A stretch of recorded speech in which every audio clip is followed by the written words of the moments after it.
अरे लंका रे नगर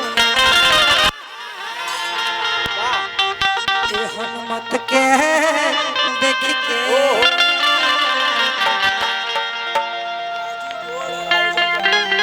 राजू गोड़ आयोजन करता बहुत पकड़ बादल बनी हनुमत के देख के सीता जी का झरा झरा नीरावा जी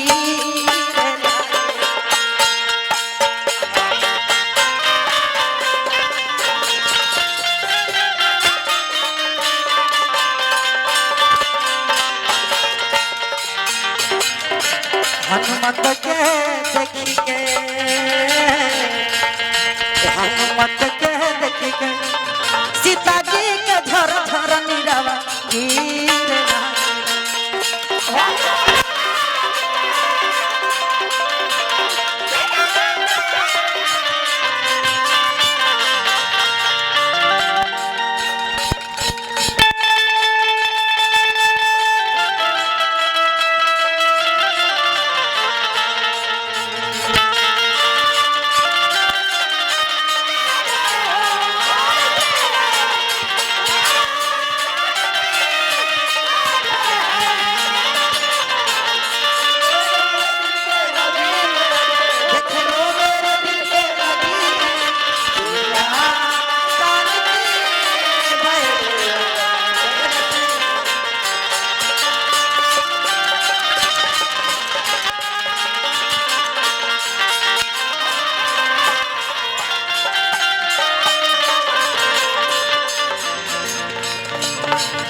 नंदू कुमार बजरंग बाल क्लब अध्यक्ष बाबू कुमार नीरज गुप्ता जी भाई हमारे प्रधान पद के प्रत्याशी बनी एजा के अध्यक्ष भी बनी हजारों हजार आशीर्वादी नमस्कार रही सीता जी रोवा तारी झर झर हनुमान जी से का कह तारी राम जी के अरे देखी मुनरी यही में महक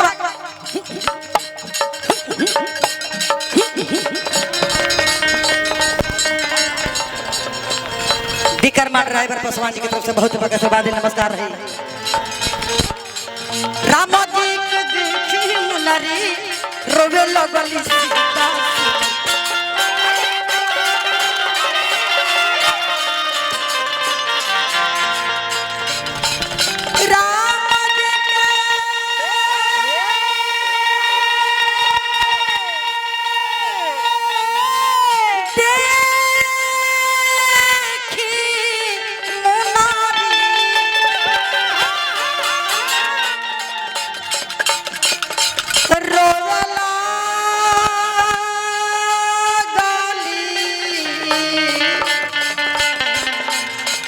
सीतारे सुनारी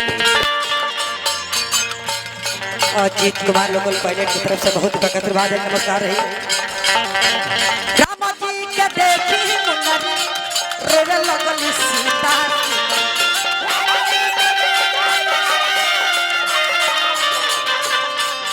हनुमान अरे मिलन के बतिया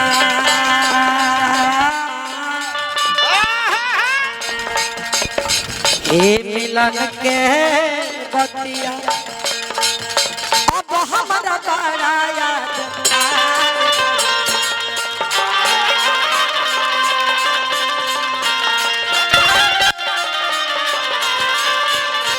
मिलन के बतिया अब हमारा बड़ा याद आवे लगेगा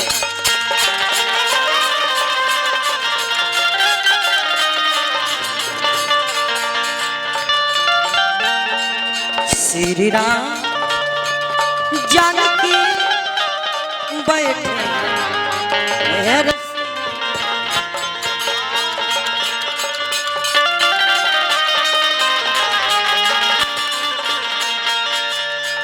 देख लो मेरे दिल के हर नगीने में देख लो मेरे दिल के और लगे श्री राम जानकी बैठे मेरे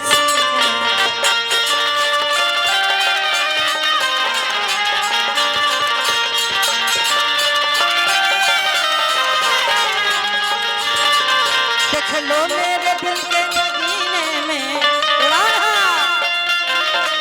देख लो मेरे दिल के नगीने में जानकी बैठे मेरे सीने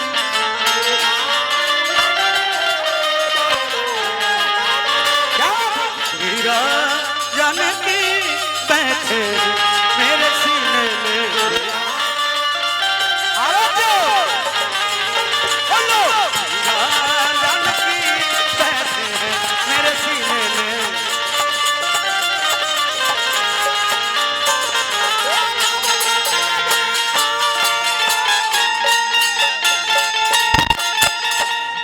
सुंदर भाव दर्शवली हमने के बड़की माई इस कैसे मत कहो ओ कैसे भाई ए जन फुआ कहनु बाई माई कहो हां दुगोला गावतारी हां मैडम कह सकत हां जी माई हां मैडम कहे कि मिस जी कहीं कर शोभा ना दी ई शोभा ना दी हां ये अश्लीलता में आ जाए हां जी ये लोग जाने की बोल बोलता है हां ना ऐसा काम नहीं करे जय जी बड़का कला समारोह कला संख्या के पटक दो ना चित गिरी है पेटकुनियो तो गिरी है जय जी बड़का पापा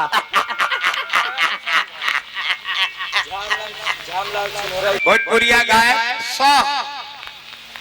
मिट्टी के कौन ऐसा बर्तन बा जौना के निर्माण ना करे हां जी आज मिट्टी के गिलास मिट्टी के कप तावा तसली हंडा करा हम देखनी है यहाँ के घरे जाके हां हां प्लेट बड़ी हमार सेवा कइलर हां ऐसे छोटे बोबे को माला के अधिकार तो बाड़त आई आई आज पुरानी सभ्यता बरकरार रखले बड़ा जय हो बबलू गुप्ता जी हाय हाय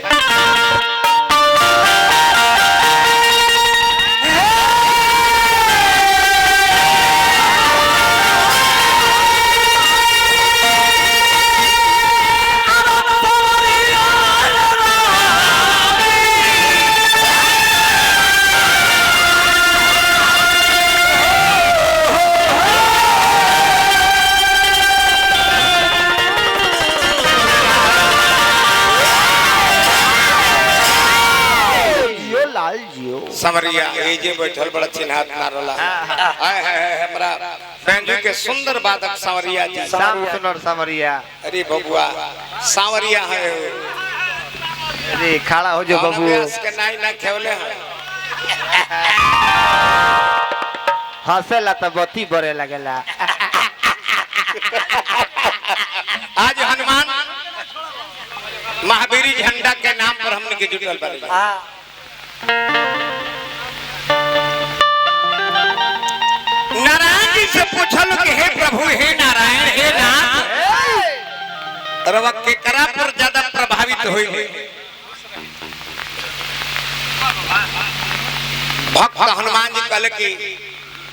नारायण जी ओकरे पर खुश होले जे उनकर गुण के गावेला जे उनकर चर्चा करेला ऐसे हम उनकर के खुश करे खातिर कठताल बजाइले आ उनकर नाम के गुण गाइले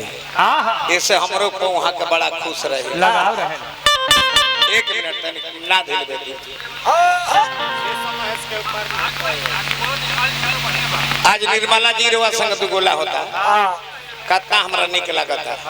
कि चलो हम लेडीज संग गावे लायक हो गइल बा